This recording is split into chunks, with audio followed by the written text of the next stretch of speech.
If sin theta plus cos theta equal to root 3, then prove that tan theta plus cot theta equal to 1. അപ്പോൾ ആദ്യം sin theta plus cos theta equal to root 3. Squaring on both sides. അപ്പോൾ sin theta plus cos theta whole square equal to root 3 square വരും.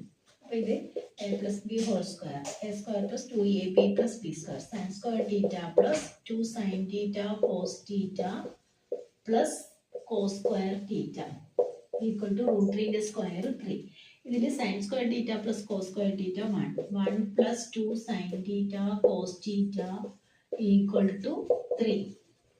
2 sin theta cos theta equal to 3 minus 1 is equal to 2.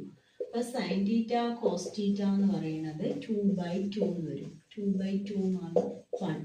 ഇനി tan theta plus cot theta കാണണം നമുക്ക്. tan theta plus cot theta equal to tan എന്ന് പറയുന്നത് sin theta by cos theta plus cot എന്ന് പറയുന്നത് cos theta by sin theta.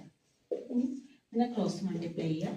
അപ്പോൾ sin square theta plus cos square theta divide by ഇങ്ങോട്ട് cross multiply ചെയ്യുക. sin theta cos theta. അപ്പോൾ sin theta cos theta 1 ആണ്. sin square theta plus cos square theta 1.